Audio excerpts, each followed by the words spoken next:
الحمد للہ وکفا وسلام علی عبادہ الذین اصطفیٰ اما بعد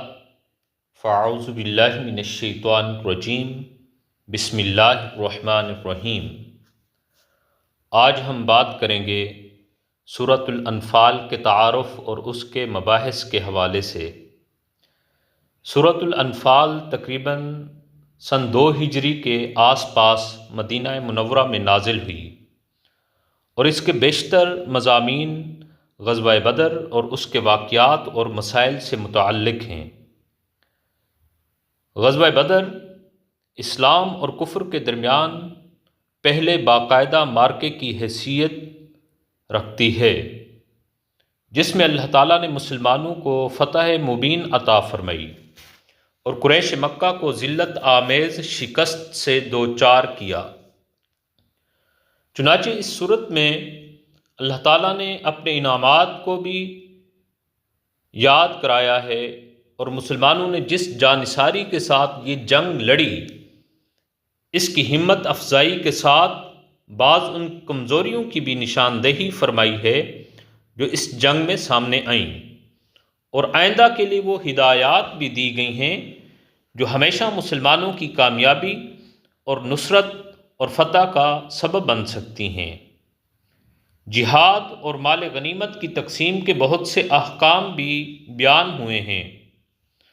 اور چونکہ غزوہ بدر اصل میں کفار مکہ کے ظلم و ستم کے پس منظر میں پیش آئی تھی، اس لیے ان حالات کا بھی ذکر کیا گیا ہے جن میں رسول اللہ صلی اللہ علیہ وآلہ وسلم کو مکہ مکرمہ سے ہجرت کا حکم ہوا۔ اس کے ساتھ ساتھ جو مسلمان مکہ مکرمہ میں رہ گئے تھے ان کے لیے بھی ضروری قرار دیا گیا ہے کہ وہ ہجرت کر کے مدینہ منورہ میں آ جائیں۔ ہجرت کی وجہ سے میراث کی تقسیم سے متعلق کچھ احکام عارضی طور پر نافذ کیے گئے تھے۔ سورہ انفال کے آخر میں اسی وجہ سے میراث کے کچھ مستقل احکام دیے گئے ہیں۔ چونکہ سورہ انفال کے بہت سے مضامین غزوہ بدر کے مختلف واقعات سے متعلق ہیں، اس لیے ان کو ٹھیک سمجھنے کے لیے غزوہ بدر کے بارے میں کچھ بنیادی معلومات یہاں پیش کرنا ضروری معلوم ہوتا ہے تاکہ اس سے متعلق آیات کو ان کے صحیح پس منظر میں سمجھا جا سکے۔ مکہ مکرمہ میں رسول اللہ صلی اللہ علیہ وآلہ وسلم نبوت کے بعد 13 سال مقیم رہے۔ اس دوران مکہ مکرمہ کے کفار نے آپ صلی اللہ علیہ وآلہ وسلم اور آپ کے جانثار صحابہ اکرام رضوان اللہ علیہم اجمعین کو طرح سے ستانے اور ناقابل برداشت تکلیفیں پہنچانے میں کوئی کسر نہ چھوڑی، یہاں تک کہ ہجرت سے ذرا پہلے آپ کو نعوذ باللہ قتل کرنے کا باقاعدہ منصوبہ بنایا گیا، جس کا ذکر اس صورت میں آنے والا ہے۔ جب آپ صلی اللہ علیہ وآلہ وسلم ہجرت کر کے مدینہ منورہ تشریف لے آئے تو کفار مکہ مسلسل اس فکر میں رہے کہ آپ صلی اللہ علیہ وآلہ وسلم کو وہاں بھی چین سے بیٹھنے نہ دیا جائے۔ انہوں نے عبداللہ بن ابی کو مدینہ منورہ میں خط لکھا کہ تم لوگوں نے محمد صلی اللہ علیہ وآلہ وسلم اور ان کے ساتھیوں کو پناہ دی ہے،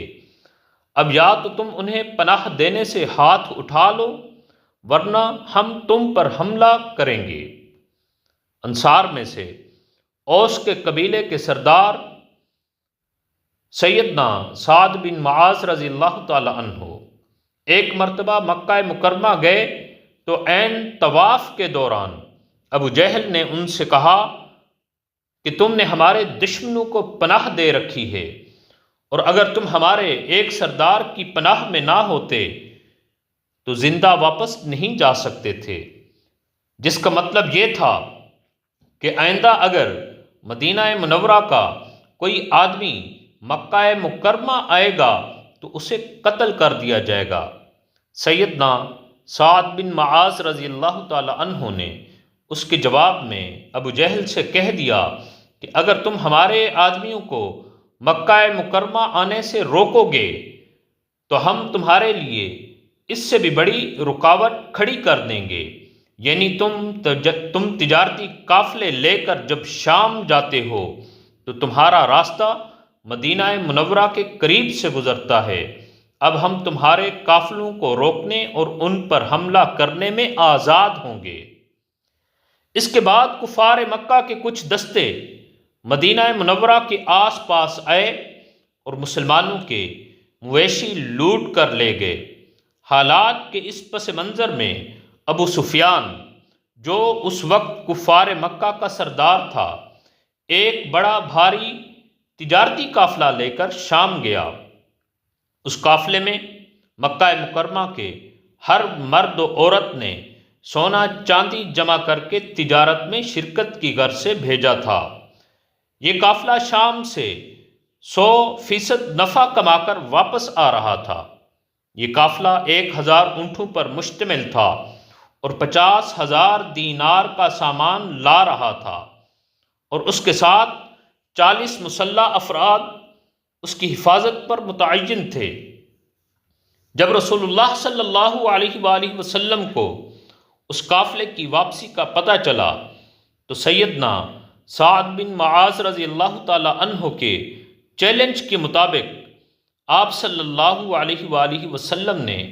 اس قافلے پر حملہ کرنے کا ارادہ فرمایا۔ اس کے لیے باقاعدہ سپاہیوں کی بھرتی کا موقع نہیں تھا، اس لیے وقت پر جتنے صحابہ اکرام رضوان اللہ علیہم اجمعین تیار ہو سکے، ان کی تعداد 313 تھی۔ کل 70 اونٹ تھے اور 2 گھوڑے تھے،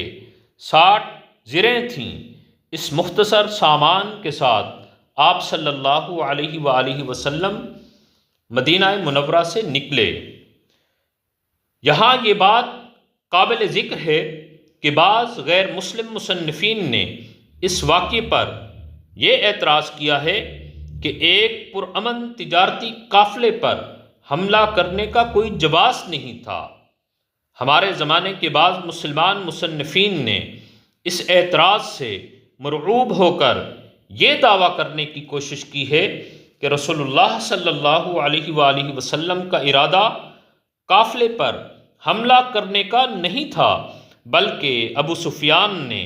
اپنے طور پر خطرہ محسوس کر کے ابو جہل کے لشکر کو دعوت دی تھی۔ لیکن واقعے کی یہ تشریح صحیح احادیث اور قرآنی اشارات کی روشنی میں درست نہیں ہے۔ در حقیقت یہ اعتراض اس وقت کے حالات اور اس دور کے سیاسی، دفاعی اور معاشرتی ڈھانچے سے بے خبری پر مبنی ہے۔ پہلی بات تو یہ ہے کہ جو واقعات ہم نے اوپر بیان کیے ہیں ان کی روشنی میں فریقین کے درمیان ایک مسلسل جنگ کی حالت موجود تھی۔ دونوں نے ایک دوسرے کو نہ صرف چیلنج دے رکھے تھے بلکہ کفار کی طرف سے عملی طور پر چھیڑ چھاڑ بھی شروع ہو چکی تھی۔ دوسرے، سیدنا سعد بن معاذ رضی اللہ تعالی عنہ پہلے سے انہیں متنبع کر آئے تھے کہ وہ ان کے قافلوں پر حملہ کرنے کے لیے آزاد ہوں گے۔ تیسرے، اس دور میں شہری اور فوجی افراد کی کوئی تفریق نہیں ہوتی تھی۔ کسی معاشرے کے تمام بالغ مرد مقاتلہ یعنی لڑنے والے کہلاتے تھے۔ چنانچہ قافلے کی سرکردگی ابو سفیان کے ہاتھ میں تھی، جو اس وقت رسول اللہ صلی اللہ علیہ وآلہ وسلم کے کھلے دشمن تھے، اور اس کے ساتھ 40 مسلح افراد میں سے ہر ایک قریش کے ان لوگوں میں سے تھا جو مسلمانوں کو ستانے میں پیش رہے تھے اور مسلمانوں کے خلاف جنگ کی تیاری کر رہے تھے، اور یہ قافلہ بھی اگر کامیابی سے مکہ مکرمہ پہنچ جاتا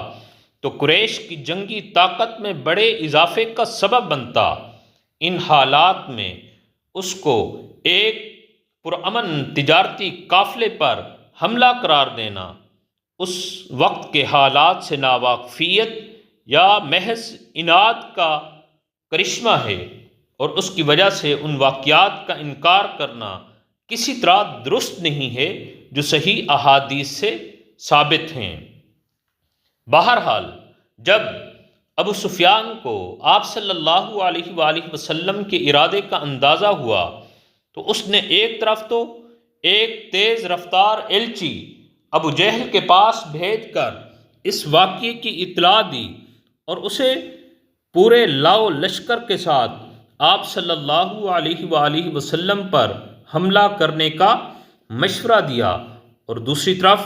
اپنے قافلے کا راستہ بدل کر بحر احمر کے ساحل کی طرف نکل گیا تاکہ وہاں سے چکر کاٹ کر مکہ مکرمہ پہنچ سکے۔ ابو جہل نے اس موقع کو غنیمت سمجھ کر ایک بڑا لشکر تیار کیا اور لوہے میں غرق ہو کر مدینہ منورہ کی طرف روانہ ہو گیا۔ رسول اللہ صلی اللہ علیہ وآلہ وسلم کو جب پتہ چلا کہ ابو سفیان تو قافلہ لے کر نکل چکا ہے اور ابو جہل کا لشکر آ رہا ہے، تو آپ صلی اللہ علیہ وآلہ وسلم نے صحابہ اکرام رضوان اللہ علیہم اجمعین سے مشورہ کیا۔ سب نے یہی رائے دی کہ اب ابو جہل سے ایک فیصلہ کن معرکہ ہو جانا چاہیے۔ چنانچہ بدر کے مقام پر دونوں لشکروں کا مقابلہ ہوا۔ مسلمانوں کی تعداد اور ساز و سامان ابو جہل کے لشکر کے مقابلے میں کوئی حیثیت نہیں رکھتا تھا، لیکن اللہ تعالیٰ کے فضل و کرم سے مسلمانوں کو شاندار فتح حاصل ہوئی۔ ابو جہل سمیت قریش کے 70 سردار جو مسلمانوں کی دشمنی میں پیش تھے مارے گئے، اور دوسرے 70 افراد گرفتار ہوئے اور باقی لوگ میدان سے بھاگ کھڑے ہوئے۔ یہ ہے وہ عظیم الشان معرکہ جس پر قرآن کریم کی اس صورت میں تبصرہ کیا گیا، مگر اس تبصرے کا انداز ان تبصروں سے مختلف ہے جو دنیاوی بادشاہ اپنی فوج کی فتح یابی کے بعد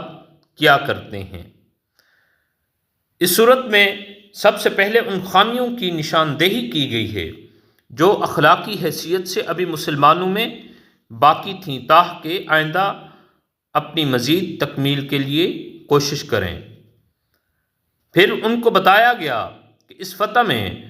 تائید الہی کا کتنا بڑا حصہ تھا، تاکہ وہ اپنی جرأت و طاقت پر نہ پھولیں بلکہ خدا پر توکل اور خدا و رسول کی اطاعت کا سبق لیں۔ پھر اس اخلاقی مقصد کو واضح کیا گیا ہے جس کے لیے مسلمانوں کو یہ معرکہ حق و باطل برپا کرنا ہے، اور ان اخلاقی صفات کی توضیح کی گئی ہے جن سے اس معرکے کے بعد انہیں کامیابی حاصل ہو سکتی ہے۔ پھر مشرکین اور منافقین اور یہود اور ان لوگوں کو جو جنگ میں قید ہو کر آئے تھے نہایت سبق آموز انداز میں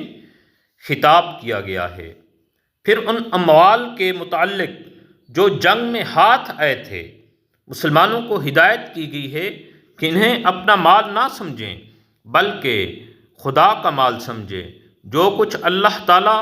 اس میں سے ان کا حصہ مقرر کرے اسے شکریہ کے ساتھ قبول کر لیں، اور جو حصہ اللہ تعالیٰ اپنے کام اور اپنے غریب بندوں کی امداد کے لیے مقرر کرے اس کو برضا و رغبت گوارا کر لیں۔ پھر قانون جنگ و صلح کے متعلق وہ اخلاقی ہدایات دی گئی ہیں جن کی توضیح اس مرحلے میں اسلام کی دعوت کے داخل ہو جانے کے بعد ضروری تھی، تاکہ مسلمان اپنی صلح و جنگ میں جاہلیت کے طریقوں سے بچیں اور دنیا پر ان کی اخلاقی برتری قائم ہو، اور دنیا کو معلوم ہو جائے کہ اسلام اول روز سے اخلاق پر عملی زندگی کی بنیاد رکھنے کی جو دعوت دے رہا ہے اس کی تعبیر واقعی عملی زندگی میں کیا ہے۔ پھر اسلامی ریاست کے دستوری قانون کی بعض دفعات بیان کی گئی ہیں اس صورت میں، جن سے دارالسلام کے مسلمان باشندوں کی آئینی حیثیت ان مسلمانوں سے الگ کر دی گئی ہے جو دارالسلام کی حدود سے باہر رہتے ہوں۔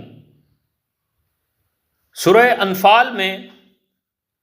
اہل ایمان کی ایک بہت بڑی اخلاقی اصلاح کی گئی ہے۔ مسلمان کی جنگ دنیا کے مادی فائدے بٹورنے کے لیے نہیں ہے، بلکہ دنیا کے اخلاقی و تمدنی بگاڑ کو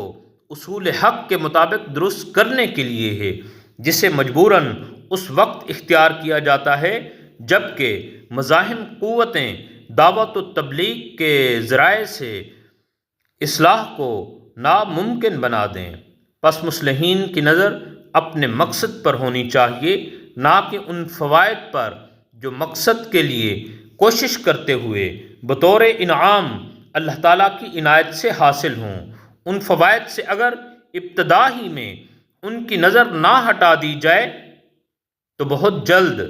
اخلاقی انحطاط رونما ہو کر یہی فوائد مقصود قرار پا جائیں۔ اس کے ساتھ ساتھ سورہ انفال میں یہ بات بتائی گئی ہے کہ جب کوئی حکم الہی کسی ایمان والے آدمی کے سامنے آئے اور وہ اس کی تصدیق کر کے سر اطاعت جھکا دے، آدمی کے ایمان میں اس سے اضافہ ہوتا ہے۔ ہر اس موقع پر جب کہ کوئی چیز آدمی کی مرضی کے خلاف، اس کی رائے اور تصورات اور نظریات کے خلاف، اس کی مانوس عادتوں کے خلاف، اس کے مفاد اور اس کی لذت و آسائش کے خلاف، اس کی محبتوں اور دوستیوں کے خلاف اللہ تعالیٰ کی کتاب اور اس کے رسول صلی اللہ علیہ وآلہ وسلم کی ہدایت میں ملے، اور آدمی اس کو مان کر فرمان خدا اور فرمان رسول کو بدلنے کی بجائے اپنے آپ کو بدل ڈالے اور اس کی قبولیت میں تکلیف انگیز کر لے، تو اس سے آدمی کے ایمان کو بالیدگی نصیب ہوتی ہے۔ اس کے برعکس اگر ایسا کرنے میں آدمی دریغ کرے تو اس کے ایمان کی جان نکلنی شروع ہو جاتی ہے۔ سورہ انفال میں ایک اہم سوال کا جواب بھی دیا گیا ہے۔ سوال یہ ہو سکتا ہے کہ اللہ تعالیٰ تو اپنی قدرت سے دشمن کو براہ راست ہلاک کر سکتا تھا، پھر اس نے مسلمانوں کو کیوں استعمال کیا اور کنکریاں رسول اللہ صلی اللہ علیہ وآلہ وسلم کے دست مبارک سے کیوں پھینکوائیں؟ جواب یہ دیا گیا ہے کہ اول تو اللہ تعالیٰ کا یہ دستور ہے کہ وہ تکوینی امور بھی کسی ظاہری سبب کے ذریعے انجام دلواتا ہے، اور یہاں مسلمانوں کو اس لیے ذریعہ بنایا گیا کہ ان کو اجر و ثواب حاصل ہو، اور دوسرے وہ کافروں کو بھی یہ دکھانا چاہتا تھا کہ جن سازشوں اور وسائل پر انہیں ناز ہے وہ سب ان لوگوں کے ہاتھوں خاک میں مل سکتے ہیں جنہیں تم کمزور سمجھتے ہو۔ اس صورت میں ایک اہم نکتے کی بھی وضاحت کی گئی ہے کہ اللہ تعالیٰ حق کو سمجھنے اور اس پر عمل کرنے کی توفیق اس کو دیتا ہے جس کے دل میں حق کی طلب ہو۔ اگر کسی میں حق کی طلب ہی نہ ہو اور وہ غفلت کی حالت میں اس طرح زندگی گزار رہا ہو کہ بس جو کچھ میں کر رہا ہوں ٹھیک کر رہا ہوں اور مجھے کسی سے کچھ سیکھنے کی ضرورت نہیں ہے، تو اول تو وہ حق بات کو سمجھنے ہی سے محروم رہتا ہے، اور اگر سمجھ بھی جائے تو اس کا نوٹس ہی نہیں لیتا اور حق سے بدستور منہ موڑے رہتا ہے۔ سورہ انفال میں ایک بڑی عظیم حقیقت کو بھی بیان کیا گیا ہے۔ اول تو اسلام کی دعوت اور اس کے احکام ایسے ہیں کہ اگر ان پر تمام انسان پوری طرح عمل کرنے لگیں تو اسی دنیا میں وہ پرسکون زندگی کی ضمانت دیتے ہیں۔ عبادات کے علاوہ جو روحانی سکون کا بہترین ذریعہ ہیں، اسلام کے تمام معاشرتی، معاشی اور سیاسی احکام دنیا کو نہایت خوشگوار زندگی فراہم کر سکتے ہیں۔ دوسری طرف زندگی تو اصل میں آخرت کی ابدی زندگی ہے، اور اس کی خوشگواری تمام تر اسلامی احکام کی پیروی پر موقوف ہے۔ لہذا اگر کسی کو اسلام کا کوئی حکم مشکل بھی محسوس ہو تو اسے یہ سوچنا چاہیے کہ میری خوشگوار زندگی کا دار و مدار اس پر ہے۔ جس طرح انسان زندگی کی خاطر بڑے سے بڑے اور مشکل ترین آپشن کو منظور کر لیتا ہے، اسی طرح شریعت کا ہر وہ حکم جس میں محنت یا مشقت معلوم ہوتی ہو یا نفسانی خواہشات کی قربانی دینی پڑتی ہو، اس کو بھی خندہ پیشانی سے منظور کرنا چاہیے، کیونکہ اس کی حقیقی زندگی کا دار و مدار اس پر ہے۔ سورہ انفال میں ایک اور اہم بات کی طرف بھی اشارہ کیا گیا کہ جس شخص کے دل میں حق کی طلب ہوتی ہے، اگر اس کے دل میں کبھی گناہ کا تقاضا پیدا ہو اور وہ طالب حق کی طرح اللہ تعالیٰ سے رجوع کر کے اس سے مدد مانگے تو اللہ تعالیٰ اس کے اور گناہ کے درمیان آڑ بن جاتے ہیں اور وہ گناہ کے ارتکاب سے محفوظ رہتا ہے، اور اگر کبھی غلطی ہو بھی جائے تو اسے توبہ کی توفیق ہو جاتی ہے۔ اسی طرح اگر کسی کے دل میں حق کی طلب نہ ہو اور وہ اللہ تعالیٰ کی طرف رجوع نہ کرتا ہو، تو اگر کبھی اس کے دل میں نیک خیال آ بھی جائے اور وہ اسے ٹلاتا چلا جائے تو اسے نیکی کی توفیق نہیں ملتی۔ کچھ نہ کچھ اسباب ایسے پیدا ہو جاتے ہیں کہ اس کے دل میں جو خیال آیا تھا وہ کمزور پڑ جاتا ہے یا اس پر عمل کا موقع نہیں ملتا۔ اس لیے اہل علم نے فرمایا ہے کہ جب کسی نیکی کا خیال آئے تو اسے فوراً کر گزرنا چاہیے، ٹلانا خطرناک ہے۔ اس صورت میں ایک اور اہم حکم کو بھی بیان فرمایا گیا ہے، اور وہ یہ کہ ایک مسلمان کی ذمہ داری صرف یہ نہیں کہ وہ اپنی ذات کی حد تک شریعت پر عمل کر لے، اس کی ذمہ داری یہ بھی ہے کہ اگر معاشرے میں کوئی برائی پھیل رہی ہے تو اپنی طاقت کی حد تک اس کو روکنے کی کوشش کرے۔ اگر لوگ اپنے اس فریضے میں کوتاہی کریں اور اس برائی کا کوئی وبال آئے تو وہ وبال صرف ان لوگوں کی حد تک محدود نہیں رہے گا جو اس برائی میں براہ راست ملوث تھے، بلکہ جو لوگ اس برائی کا خود تو ارتکاب نہیں کر رہے تھے مگر دوسروں کو اس سے روکتے بھی نہیں تھے، وہ بھی اس وبال کا شکار ہوں گے۔ یہ چند گزارشات تھیں جو کہ سورہ انفال کے تعارف اور اس کے مباحث کے حوالے سے تھیں۔ اللہ تعالیٰ سے ہم دعا کرتے ہیں کہ اللہ تعالیٰ ہمیں قرآن مجید فرقان حمید کو سمجھنے اور اس پر عمل کی توفیق عطا فرمائے، آمین۔